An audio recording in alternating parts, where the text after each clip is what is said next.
Morning my dear student. आज की इस क्लास में हम लोग बात करेंगे यूपी बोर्ड के न्यू सेशन 2023 और 2024 के हिंदी के क्लास 10 सिलेबस की, जो कि आपको पता है कि इस साल का जो सिलेबस है वो सारे सब्जेक्टों में फिजिक्स, केमिस्ट्री, मैथ, चाहे वो साइंस हो, चाहे वो आपका हिस्ट्री हो या सोशल साइंस हो, हर एक सब्जेक्ट का जो आपका सिलेबस है वो चेंज किया गया है। तो आज की इस लेक्चर में हम लोग बात करेंगे हिंदी क्लास 10th में 2023 और 2024 के बच्चों के लिए क्या क्या सिलेबस दिया गया है।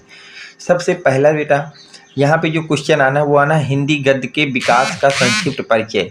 ठीक बेटा, इसमें आपको पता ही है कि आपका जो पेपर होता है वो आपके 2 पैटर्न में होता है, जिसमें से पहला पैटर्न आपका बेटा जो पेपर होगा आपका हिंदी वालों को वो 2 खंड में होगा, खंड आ और खंड बा। खंड आ में आपके 20 बहुविकल्पी प्रश्न पूछे जाएंगे, बहुविकल्पी, और आपके खंड बा में बाकी चीज़ें पूछी जाएंगी, जिसमें आपका जीवन परिचय, साहित्यिक परिचय, कवियों का परिचय, लेटर और एप्लीकेशन, इस तरह की चीज़ें उसमें पूछी जाएंगी। तो हम बात करते हैं पहले खंड आ की, जिसमें 20 बहुविकल्पी क्वेश्चन कहाँ से क्या पूछा जाएगा। तो पहले जो आपके 5 क्वेश्चन, जितने भी बहुविकल्पी क्वेश्चन होंगे उसमें से सारे क्वेश्चन 1 नंबर के होंगे बेटा, और 20 क्वेश्चन दिए जाएंगे। तो हिंदी गद्य का विकास का संक्षिप्त परिचय आपको पढ़ना, और उसमें शुक्ल युग और शुक्लोत्तर युग, केवल इस जो विकास को पढ़ना है गद्य के, उसमें शुक्ल और शुक्लोत्तर युग को पढ़ना है। यहाँ से 5 बहुविकल्पी प्रश्न बनेंगे जो कि 5 नंबर के पूछे जाएंगे। इसके बाद जो दूसरा क्वेश्चन बनेगा बेटा आपका यहाँ से, वो हिंदी पद्य के विकास से संक्षिप्त परिचय को पढ़ना है। आपको हिंदी पद्य के विकास का संक्षिप्त परिचय पढ़ना है, जिसमें आपके 5 क्वेश्चन पूछे जाएंगे हिंदी पद्य के विकास से। और विकास में आपको कौन कौन सा पढ़ना है, रीतिकाल और आधुनिक काल का इतिहास पढ़ना है, केवल रीतिकाल और आधुनिक काल को पढ़ना है, ये 5 नंबर। तो टोटल आपको गद्य और पद्य के इतिहास से 10 नंबर का यहाँ से आएगा बहुविकल्पी प्रश्न। इसके बाद कुछ बहुविकल्पी प्रश्न हिंदी के व्याकरण से आएंगे, 7 नंबर का बहुविकल्पी 7 नंबर का बहुविकल्पी प्रश्न आपके हिंदी के व्याकरण से पूछा जाएगा।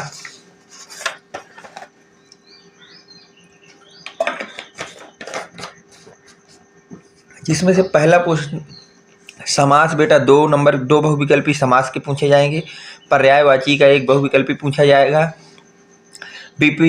विपरीतार्थी शब्द का 1 आपसे बहुविकल्पी पूछा जाएगा। तत्भव तत्सम शब्द का 2 आपसे बहुविकल्पी पूछे जाएंगे। वाक्यांश के लिए 1 शब्द, इसका 1 बहुविकल्पी आपसे पूछा जाएगा। इसी तरह अगर हम बात करें संस्कृत व्याकरण की, तो यहाँ से बेटा आपके 3 बहुविकल्पी प्रश्न पूछे जाएंगे। पहला आपका संधि से आएगा, जिसमें से 99% यण संधि ही आपको तैयार कर लेना है। ठीक है बेटा। इसके बाद शब्द, रूप, फल, मति, पयस, शब्द, सभी विभक्तियों या रूपों से 1 आपको बहुविकल्पी पूछा जा सकता है कि 1 शब्द लिख देगा और पूछेगा इसका विभक्ति या रूप कौन सा है। इसके बाद आपको धातु रूप तैयार कर लेना है, पठ एवं हस के, लट, लोर, विधि लिंग वाले। ठीक बेटा।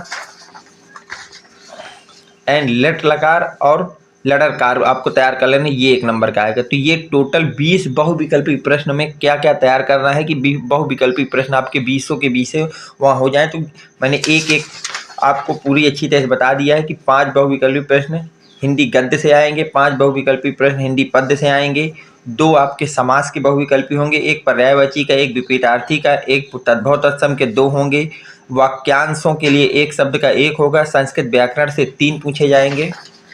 इसको अच्छी तरह से नोट कर लीजिएगा। इसके बाद मैं आपको ये भी बताऊं कि इसको सबको तैयार कैसे करना है। अब देखिए, खंड बा में गद्य खंड के लिए निर्धारित पाठ्य वस्तु से गद्यांश पर आधारित 3 प्रश्न।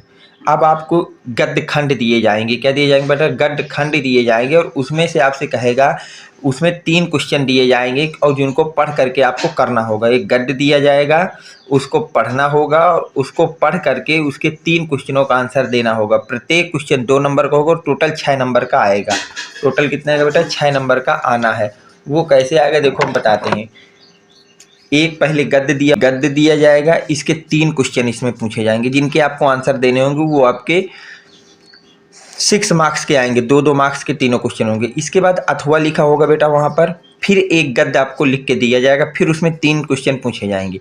इसमें से या तो ऊपर वाले गद्य को आपको पढ़ करके उसके तीनों आंसर देना है, नीचे वाले गद्य को पढ़ करके तीनों आंसर देना है। तो इस तरह से 2 गद्य दिए होंगे, किसी एक को करना होगा और दोनों में 3-3 क्वेश्चन पूछे होंगे, किसी एक के 3 क्वेश्चन आपको करने होंगे। अब बात करते हैं कि गद्य में हमको पढ़ना क्या क्या है या कौन कौन से चैप्टर इस साल हमारे सिलेबस में गद्य के दिए गए हैं। तो अगर हम गद्य की बात करें तो इस साल हमको 7 चैप्टर दिए गए हैं बेटा गद्य में। पहला चैप्टर आपको मित्रता, दूसरा ममता, क्या लिखूं, चौथा है भारतीय संस्कृति, ईसु, ईर्षा तू ना गई मेरे मन से, ईर्षा तू ना गई मेरे मन से, अजंता, पानी में चंदा और चांद पर आदमी। ये टोटल आपको 7 चैप्टर दिए गए हैं, इनको अच्छी तरह से तैयार कर लीजिए। अब देखिए क्या करना है आपको कि इन 7 चैप्टर के नाम को याद कर लेना। अभी आपको क्या करना है, हिंदी की तैयारी किस तरह से करना है वो मैं आपको इसी चैनल में पूरी हिंदी की तैयारी करवाऊंगा, 0 से लेकर के 100 मार्क्स की किस तरह से मैं करना है। तो आज का आपका वर्क इतना सा है, केवल आपको इन गद्य के चैप्टरों को अच्छी तरह से नोट कर लेना है और इनके लेखक के नाम लिख करके इनको याद कर लेना है। ठीक है, इन गद्य को लिखना और गद्य के लेखकों के नाम अच्छी तरह से आपको याद कर लेना है। ऐसा क्यों करना है ये सुन लीजिए। इनमें से आपके जो 3 क्वेश्चन पूछे जाते हैं, तो एक क्वेश्चन में आपका ये क्वेश्चन पूछा जाता है कि जो आपको गद्यांश दिया गया है ये किस पाठ से और इसके लेखक कौन से हैं। तो अगर आपको सारे पाठ और लेखकों का नाम याद होगा तो एक जो क्वेश्चन यहाँ पूछा जाएगा कि ये गद्य जो दिया गया है किस पाठ और किस लेखक का है, तो वो वाला क्वेश्चन आपसे हो जाएगा, तो 2 नंबर आपके यहाँ से सॉलिड हो जाएंगे। तो पहला काम आपको कुछ नहीं करना है, इस गद्य के 7 चैप्टर और इनके लेखकों के नाम अच्छी तरह से याद कर लेना है। अब इसके बाद क्या होगा बेटा, इसके बाद हमसे पद खंड के लिए निर्धारित पाठ्य वस्तु से पद्यांश पर आधारित 3 प्रश्न। अब क्या होगा, इसी तरह से आपसे बेटा पद्यांश दिया जाएगा, इसी तरह से आपको पद्यांश दिया जाएगा। एक पद्यांश होगा, फिर उसमें 3 क्वेश्चन पूछेंगे, अथवा करके एक और पद्यांश होगा, उसमें 3 क्वेश्चन पूछेंगे। तो इनमें से कोई एक अथवा वाला करना या ऊपर वाला करना, कोई एक पद्यांश को करना और उसके 3 क्वेश्चन को आपको सॉल्व करना होगा और वो भी आपका 6 मार्क्स होगा, प्रत्येक क्वेश्चन 2 मार्क्स का होगा। अब आपको काव्य में कौन कौन से बेटा चैप्टर दिए गए हैं वो ध्यान सुन लीजिए। तो जो आपका काव्य है वो थोड़ा सा बड़ा चैप्टर है, उसमें आपके 17 चैप्टर लगभग दिए गए हैं बेटा। जैसे पहला आपको जो तैयार करना है वो तैयार करना है सूरदास के पद, धनुष भंग, वन पथ पर, सवये, कवित, भक्ति नीत, स्वदेश प्रेम, भारत माता का मंदिर यह, हिमालय से चींटी, पुष्प की अभिलाषा, झांसी की रानी की समाधि पर, भाषा एक मात्र अनंत है, हल्दी घाटी, चंद्रलोक में प्रथम बार, जवानी, नदी, युवा जंगल, वर्षा सुंदरी के प्रति हल्दी घाटी। तो ये आपके चैप्टर दिए गए हैं जो आपको तैयार करना है काव्य में। तो इन चैप्टरों को अच्छी तरह स्क्रीनशॉट ले लीजिए और इनको लिख लीजिए बेटा। इसमें भी आपको क्या करना है, सारे के सारे पाठों के नाम याद करना और उनके कवियों के नाम याद करना है। केवल इतना सा काम करना है आपको, सारे कवियों के नाम और उनके पाठ का नाम, किस कवि ने कौन सा पाठ लिखा है। क्योंकि उस जो काव्य खंड से एक क्वेश्चन आएगा उसमें ये जरूर पूछा जाएगा कि निम्नलिखित जो काव्य दिया गया है वो किस पाठ से और किसके द्वारा लिखा गया है। तो आपको याद होगा तो 2 नंबर यहाँ से आपके बिल्कुल सॉलिड हो जाएंगे। तो इतना काम केवल करना है आपको, गद्य और पद्य के लेखकों के नाम और पाठ के नाम अभी याद करना है, अभी इसके अलावा आपको कुछ भी नहीं करना है। ये हो गया बेटा। इसके बाद क्या होगा, अगला क्वेश्चन आपको दिया जाएगा निर्धारित खंड काव्य के पाठ वस्तु से संबंधित लेखकों का जीवन परिचय एवं उनकी प्रमुख कृतियां। अब यहाँ से क्या होगा बेटा, लेखक का जीवन परिचय आपको लिखने को आएगा जो 3 नंबर का होगा और उसकी प्रमुख कृतियां 2 नंबर की होंगी जो कि 5 नंबर का आएगा। इनमें कौन कौन से कवियों का जीवन परिचय, कौन कौन लेखकों का जीवन परिचय आपको तैयार करना है वो मैं आपको नेक्स्ट वीडियो में बताऊंगा। अभी के लिए पेपर में क्या आएगा भाई इसकी बात हो रही है। अभी आज काम उतना ही है जो मैंने आपको दिया, गद्य और पद्य के पूरे पाठों के नाम और लेखकों के नाम आपको याद करना है। अगला क्वेश्चन इसी तरह से बेटा, निर्धारित पद्य खंड के पाठ वस्तु से संबंधित कवियों का जीवन परिचय एवं उनकी प्रमुख रचनाएं। ठीक है बेटा, इसमें से आपका 3 नंबर का आपका कवि के जीवन परिचय और 2 नंबर के उनकी रचनाएं होंगी। तो 10 नंबर यहाँ से जीवन परिचय से मिलने हैं। इसके बाद अगर हम बात करें बेटा संस्कृत की, तो संस्कृत गद्यांश का संदर्भ सहित हिंदी में अनुवाद, एक आपको 2 इसी तरह से संस्कृत के गद्यांश दिए जाएंगे बेटा। एक गद्यांश होगा, इसका हिंदी में अनुवाद लिखना होगा, अथवा कर करके एक और गद्यांश दिया जाएगा, संस्कृत का होगा, उसका हिंदी में अनुवाद करना होगा। तो इन दो में से कोई एक क्वेश्चन आपको करना होगा, तो ऊपर वाले गद्यांश का हिंदी में लिख देना है या नीचे वाले को आपको अथवा वाले को हिंदी में लिख देना है। जब आप ऐसा करेंगे तो ये नंबर आपको संदर्भ सहित लिखना होगा, तो संदर्भ आपके 2 नंबर का होगा और जो आपका अर्थ होगा हिंदी में अनुवाद वो 3 नंबर का, टोटल 5 नंबर आ जाएंगे। इसी तरह से सेम आपसे पद्यांश होगा जिसको संदर्भ सहित हिंदी में अनुवाद करना होगा।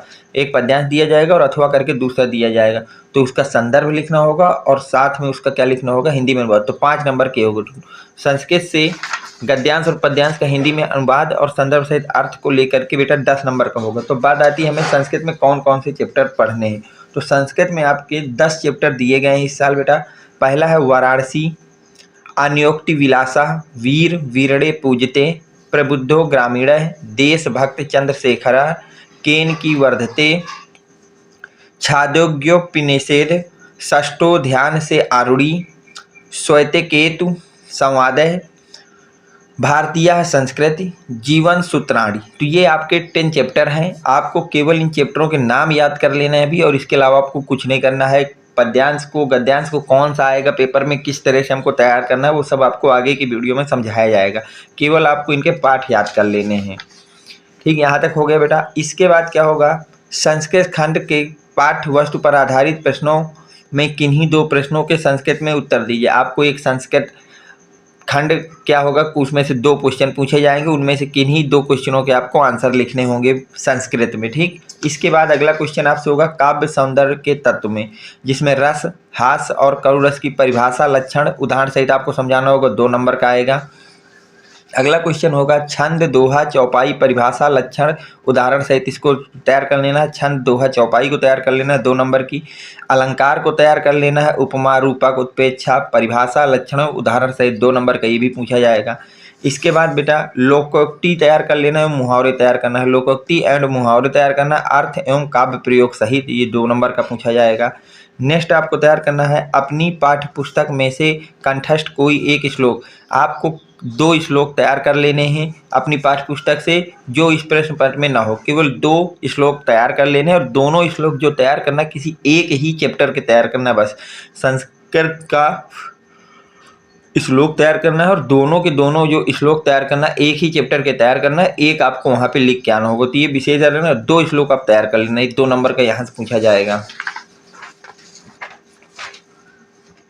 इसके बाद आपसे निबंध लिखने को आएगा 9 नंबर का। तो निबंध में बेटा वैज्ञानिकों पर, संस्कृति, सामाजिक समस्याओं, स्वास्थ्य, शिक्षा, पर्यावरण, जनसंख्या, यातायात नियम, तो इन टॉपिकों पे आपको निबंध को तैयार कर लेना है। इसके बाद अगर मैं बात करता हूँ आपसे, अपने पठित खंड काव्य के आधार पर निम्नलिखित प्रश्नों में से किसी एक का उत्तर दीजिए। आपको क्या होगा, खंड काव्य दिया जाएगा और उसको आपको उत्तर देना होगा, उसमें प्रश्न पूछे जाएंगे। तो हर जिले में अलग अलग खंड काव्य चलता है जो कि 3 नंबर का पूछा जाता है। तो देखिए, जिन मुक्ति दूत जो कि डॉक्टर राजेंद्र प्रसाद मिश्रा द्वारा लिखा गया है, ये आपका आगरा, बस्ती, गाजीपुर, फतेहपुर, बाराबंकी, उन्नाव के लिए है। उन्नाव के जो बच्चे होंगे इतने जिलों के, वो आपको मुक्ति दूत को तैयार करेंगे। ज्योति जवाहर जो कि श्री देवी प्रसाद शुक्ल राही द्वारा लिखा गया है। अगर बच्चा कानपुर, प्रतापगढ़, मिर्जापुर, ललितपुर, रामपुर, गोंडा का है तो ये वाला आपको खंड काव्य तैयार करना है।